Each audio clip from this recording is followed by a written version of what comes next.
बार नहीं है, ये पहली बार नहीं है कि भारत ने इस स्टेज तक सफलता या कामयाबी हासिल कर ली हो। पिछली बार भी ये सेपरेशन बहुत साफ हुआ था। लैंडिंग के तरफ जब हॉरिजॉन्टल से वर्टिकल होना था लैंडर को, वहां गड़बड़ हो गई थी। ऐसा सोमनाथ जी, इसरो के जो चेयरमैन है मौजूदा, उन्होंने खुद ये कहा है News18.com को। वहीं तैयारी चांद से जुड़े रहस्यों से पर्दा उठाने की है, लेकिन इससे कई ज्यादा बड़ा सवाल है चंद्रयान 3 के लैंडर की सॉफ्ट लैंडिंग का। सबसे बड़ा प्रश्न है। चलिए प्रियंका कांडपाल के पास चलते हैं, जो इस वक्त हमारे साथ लाइव जुड़ रही हैं। प्रियंका, बताइए आप कहां हैं और क्या आपके साथ कोई एक्सपर्ट है जो इस पर और रोशनी डाल सकेंगे? जी प्रियंका। जी बिल्कुल जी, इस वक्त स्पेस इंडिया में हम लोग मौजूद हैं। हमारे साथ यहाँ से अरुण यादव हैं। अरुण जी, अब थोड़ी ही देर में डिटैच होने वाला है लैंडर। कितना इंपॉर्टेंट है, अगर मैं कहूँ, चंद्रयान मिशन के लिए इस लैंडर का सेफली डिटैच हो जाना?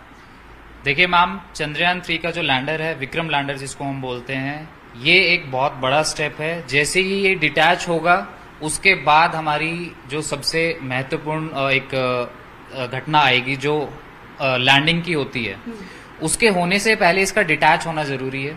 और जैसे ये सक्सेसफुली डिटैच हो जाएगा, उसके बाद हम इंतजार करेंगे 23 या 24 अगस्त का, जब ये लैंड होने वाला होगा। तो बस वेट कर रहे हैं कि कितनी जल्दी ये कैसे ये सक्सेसफुली एकदम डिटैच होता है। पिछली बार भी चंद्रयान 2 में भी ये जो ये हिस्सा था, ये तो आराम से हो गया था, तो ये चैलेंजिंग नहीं होता है? यानी कि इसके सक्सेसफुल होने की चांसेस ज्यादा ही है, बहुत ज्यादा होती हैं।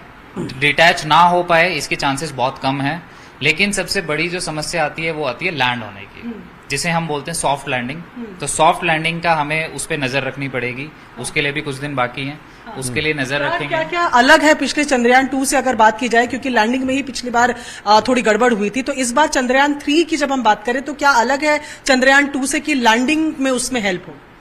लैंडिंग में अगर हेल्प हो, उसमें चंद्रयान 3 का जो विक्रम जो लैंडर है, विक्रम लैंडर के जिस चीज पे वो लैंड करता है, उसे हम लेग्स बोलते हैं। वो लेग्स जो है इस बार और मजबूत बनाए गए हैं थोड़े से, ताकि अगर इम्पैक्ट ज्यादा होता है तो उसको वो झेल सके और सक्सेसफुली एक सॉफ्ट लैंडिंग वो कर सके। उसके बाद फिर प्रज्ञान रोवर का काम शुरू होगा। और प्रियंका, जरा इनसे पूछिए वो क्या आइडियल स्पीड होगी जबकि लैंडिंग अटेम्प्ट करना चाहिए, और खासकर आज का जो सेपरेशन होता है वो चांद की सतह से कितनी ऊपर इस सेपरेशन को अटेम्प्ट किया जाएगा, और वो जो रेडियस होगा वो कितने पास होगा धीरे धीरे? जी, एक अगर आप लेमैन को समझा पाए तो आज जो ये डिटैचमेंट हो रहा है, ये मून से कितना ऊपर तकरीबन होता है? ये तकरीबन डिटैचमेंट जो होता है, ये 100 किलोमीटर का रेडियस एक माना जाता है। पहले तो चंद्रमा के चारों तरफ, जैसा कि आप स्क्रीन पे भी देख सकते हैं, एक अगर आप कैमरा इस साइड थोड़ा अगर घुमाएंगे, तो आपको ये दिखेगा कैसे विक्रम लैंडर जो है फाइनल एक ऑर्बिट में आता है। तो ये एक 100 किलोमीटर का रेडियस जो होता है, वहां पे ये आ जाता है। उसके बाद ये ट्रेसिंग करता है, ये देखिए। अब ये ट्रेसिंग करना स्टार्ट करेगा चंद्रमा की सतह का, और उस ट्रेसिंग में ये वो जगह डिसाइड करेगा कि कहाँ पे इसको लैंड करना है। अच्छा, इसकी कोई स्पीड होती है कि कितनी स्पीड पर लैंड करना चाहिए? कोई आइडियल स्पीड होती है? स्पीड जो है वो मानी तो यही जाती है कि कम से कम रहे। कोशिश ये यही करते हैं, एक डिजायर्ड स्पीड तक ये उस इम्पैक्ट को झेलने के काबिल होता है। जैसे पिछली बार की अगर मैं बात करूं चंद्रयान 2 की, तो 200 किलोमीटर प्रति घंटे से ज्यादा की स्पीड से लैंड किया था, जिसकी वजह से वो डैमेज हो गया था। तो अब की बार अगर आप टेक्निकल टर्म्स में जाएंगे तो बहुत सारी चीजें होती हैं जो साइंटिस्ट इन चीजों का ध्यान रखते हैं। किस एंगल पे लैंड करना है, किस स्पीड से लैंड करना है, किस जगह पे लैंड करना है, वो सारी चीजें हमें देखनी पड़ती है। कहीं अनुमान लगाया जा रहा है प्रियंका की 0.5 किलोमीटर पर सेकंड की स्पीड पर उसे लैंड करना होगा। क्या इस बार विक्रम लैंडर हॉरिजॉन्टल वर्टिकल दोनों तरीके से लैंड कर सकता है? जैसे एक डेमोन्स्ट्रेशन है ये, जैसे वो लैंड। और चीज आपसे पहले जानना चाहेंगे कि देखिए, ये लैंड करने की जब हम बात कर रहे हैं, तो पिछली बार हॉरिजॉन्टल से वर्टिकल जब आ रहे थे तब गड़बड़ हुई थी। इसको लेकर इस बार कुछ खास प्लानिंग की गई है? बिल्कुल। पिछली बार जब हम आ रहे थे तो मेन दिक्कत जो हुई थी चंद्रयान 2 में, वो सिग्नल लॉस्ट की हुई थी। सिग्नल जो है वो टूट चुका था। और जब सिग्नल टूट जाता है तो आप लैंडर की जिस एंगल पे वो लैंड करने वाला है, कहाँ वो लैंड करने वाला है, आप वो चीजें वो कंट्रोल खो देते हैं। अब की बार इन चीजों को और ध्यान में रखा गया है, और ये इंश्योर किया गया है कि ये सारी चीजें हमारे कंट्रोल में रहे, सिग्नल हमारा लॉस्ट ना हो, और जिस एंगल और जिस स्पीड पे हमने ये चीज प्लान की है उसी एंगल और उसी स्पीड पे ये सॉफ्ट लैंडिंग कर जाए, तो बिल्कुल सारी चीजें। और एक बात ये भी होगी कि साउथ पोल पे क्योंकि लैंडिंग की बात हो रही है, तो क्या ये पहले से तय होता है कि जैसे कि हम पहले भी डिस्कस कर रहे थे कि चांद में काफी गड्ढे जैसे जो दिखते हैं, ये पहले से डिसाइडेड होता है कि लैंडिंग किस प्रॉपर जगह में होगी, या विक्रम लैंडर जो है वो खुद ट्रेस करके अपने लिए कोई जगह फाइनलाइज करता है कि यहाँ पर लैंडिंग होनी है? लैंडिंग की जगह पहले से डिसाइडेड होती है, क्योंकि जब तक आप किसी इतना बड़ा मिशन आप भेज रहे हैं एक दूसरे एक सेलेस्टियल बॉडी जिसको हम बोलते हैं, कि एक मून पे आप एक मिशन भेज रहे हैं, हर एक चीज आपकी प्लान्ड होती है।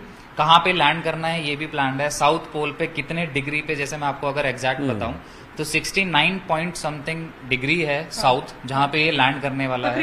तकरीबन 70 डिग्री पे ये लैंड करने वाला है। और जो जगह है उस जगह का नाम भी अगर मैं आपको बताऊं तो एक एटकिन बेसिन है। एटकिन बेसिन एक क्रेटर है वहाँ का, जहाँ पे ये चीज डिसाइड की गई है, जहाँ पे लैंड होगा। क्या ये एटकिन बेसिन को इसीलिए चुना गया क्योंकि सबसे ज्यादा वहाँ ओपन सरफेस है, सतह है, not exact landing surface decide किया गया है कि यहाँ पे लैंड करना है। जिस जगह को चूज करने की आप बात कर रहे हैं एटकिन बेसिन की, क्या उसको इसलिए चूज किया गया है क्योंकि स्पेशियस है बाकियों की कंपैरिजन में, एक सेफ साइड लेते हुए? सरफेस एरिया आपको ज्यादा मिलेगा लैंडिंग के। और इसके पीछे मैं आपको एक रीजन और बताता हूँ। जब भी आप किसी गड्ढे में लैंड करते हैं, कोई क्रेटर जब होता है, तो आप ये मान के चलिए कि एक किसी भी जगह की, जैसे अर्थ अगर आप मानेंगे तो अर्थ में 3 लेयर्स हैं। एक सबसे ऊपरी सतह होती है जिसको हम क्रस्ट बोलते हैं, उसके नीचे एक सतह होती है जिसे हम मैंटल बोलते हैं, उसके सबसे अंदर एक सतह होती है जिसे हम कोर बोलते हैं जी। ऐसे ही मून में भी अलग अलग सतह होती हैं, क्रस्ट, मैंटल, कोर। तो जहाँ पे बहुत बड़ा गड्ढा है वहां पे जो मेंटल सतह होती है वो थोड़ी नजदीक होती है। तो अगर आप क्रस्ट के साथ साथ अगर मेंटल की भी स्टडी कर लें और शायद वहां से आपको उसका कोई ट्रेस मिल जाए, या फिर मेंटल की अलग एक और लेयर की आप स्टडी कर सकें, तो बहुत अच्छा होगा। इसलिए उसको वहां पे लैंड कराया जा रहा है। ठीक है, मेरे पास यहाँ पर मुझे और कुछ तो नहीं, लेकिन एक ये मून की पिक्चर नजर आ रही है जहां पर मैं जरा आपसे समझना चाहूँ कि हम जब साउथ पोल की बात कर रहे हैं तो इस तरफ कहीं पर जाएगा, इस तरफ ये पूरा 90 डिग्री आपका पड़ता है अगर आप बिल्कुल एग्जैक्ट माना जाए। अगर आप इसको एक एक्सेस मानते हैं तो ये आपका नॉर्थ पोल होगा, ये आपका साउथ पोल होगा। ये 90 डिग्री है। आप इससे थोड़ा सा ऊपर आ जाइए, लगभग 70 डिग्री पे। 70 डिग्री ये पूरा एक लैटिट्यूड बनता है 70 का। यहाँ पे अब ये पाथ ट्रेसिंग होती है, जहाँ पे आके ये लैंड करेगा। तो क्या इस एटकिन बेसिन पे इसके अलावा और कोई चंद्रयान कभी गया है किसी और देश का? लैटिट्यूड आपका 70 के आसपास है जो साउथ में आपका लैंड। ये एक और अहम सवाल जो हमारे एंकर आपसे पूछना चाह रहे हैं कि ये जो एटकिन बेसिस फाइनल किया गया है, आज तक चंद्रयान से पहले यहाँ कोई और पहुंचा है? नहीं, ये जो सतह जो पर्टिकुलर स्पॉट डिसाइड किया गया है, ये एक ऐसा स्पॉट है जहाँ पे आज तक कोई देश, किसी भी देश का कोई भी मिशन यहाँ पे लैंड नहीं कर पाया। अटेम्प्ट किया है किसी ने? अटेम्प्ट भी नहीं कर पाया। अटेम्प्ट भी इंडिया ने ही किया था। अच्छा। चंद्रयान 2 का जो अटेम्प्ट था वो भी इंडिया के द्वारा था। और उससे पहले मैं आपको बताऊं तो 3 देश ऐसे हैं जैसे चाइना, रशिया और अमेरिका, जो यहाँ पे ऑलरेडी लैंड कर चुके हैं। साउथ पोल पे नहीं, बट दूसरी लोकेशंस पे वो ऑलरेडी लैंड कर चुके हैं। बट अगर साउथ पोल पे इंडिया की लैंडिंग होती है तो it will be the first in history and historic. बिल्कुल हिस्टोरिक। क्या आपने बताया कि इस तरीके के कुछ मिशन होते हैं तो जाहिर तौर पर सब कुछ वेक स्टडीज के लिए नहीं जाता, सिस्टमैटिक तरीके से कुछ चीजें होती है जिसके लिए भेजा जाता है। चंद्रयान 3 की अगर बात करें, क्या कुछ एक्सपेक्ट करना चाहिए इस मिशन से? क्या कुछ स्टडीज सामने आ सकती हैं? बिल्कुल।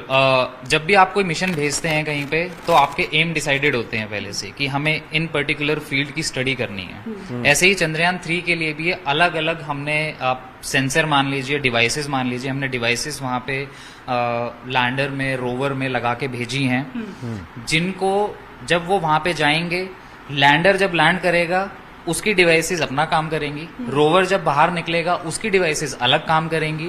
और ये रिलेटेड हो सकती हैं कि चंद्रमा की सतह की स्टडी करना, चंद्रमा पे जो कंपन जो होती हैं, सीस्मिक डिवाइसेस है चंद्रयान 3 में? टोटल इसमें 6 डिवाइसेस हम भेज रहे हैं। 6 में से एक जो है ऑलरेडी उसने अपना काम शुरू कर दिया है। जो मून ऑर्बिट से हम बात करें तो वो ऑर्बिटर स्टडी करने वाला है। अच्छा, एक ऑलरेडी डिवाइस जो है वो काम ऑलरेडी डिवाइस जो है वो प्रोपल्शन मॉड्यूल जिसे हम बोलते हैं, जो जिस हिस्से से विक्रम लैंडर अलग हो चुका है, उस हिस्से में वो डिवाइस लगी। प्रियंका उनसे पूछिएगा, ऑलरेडी अपना काम वो जो पिछली बार का ऑर्बिटर है, क्या वो ऑर्बिटर अभी भी सक्रिय है? उसकी क्या भूमिका होगी? पहुंचने के बाद, लैंड करने के बाद अपना काम शुरू करेंगे। जो पिछली बार चंद्रयान 2 की जब हम बात कर रहे हैं तो जो ऑर्बिटर उस वक्त था, क्या वो अभी भी सक्रिय है? उसकी क्या भूमिका होने वाली है? उस टाइम पे जो ऑर्बिटर था, इसी वजह से ये एक डिफरेंस है चंद्रयान 2 और चंद्रयान 3 में कि ऑर्बिटर ऑलरेडी वहां पे डिप्लॉय हो चुका था। चंद्रयान 2 में से जो सिर्फ बची हुई चीजें थी वो थी लैंडर और रोवर, जो कि हमारी सक्सेसफुल नहीं हो पाई थी। तो इस बार जैसा कि आपको अगर पता हो तो चंद्रयान 2 और चंद्रयान 3 की जो कॉस्टिंग है उसमें भी बहुत रिडक्शन हुआ है। जी। वो 900 करोड़ के आसपास का मिशन था, ये कुछ 615 करोड़ के आसपास का मिशन है। तो ये इसलिए है क्योंकि हमने इसमें से ऑर्बिटर हटा दिया है, क्योंकि ऑर्बिटर ऑलरेडी अपना काम कर चुका है।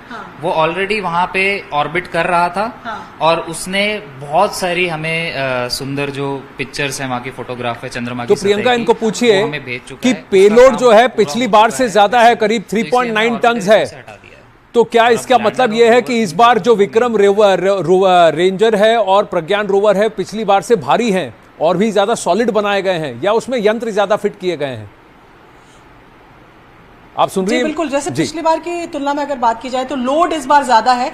विक्रम लैंडर की भी बात करें, रोवर की भी बात करें तो इनका वजन ज्यादा बनाया गया। तो ये सेफ्टी पर्पज से है या इसमें कुछ और एडिशनल ऐसे डिवाइसेस हैं जो स्टडीज के लिए काम आएंगे? क्या कारण लग रहा है?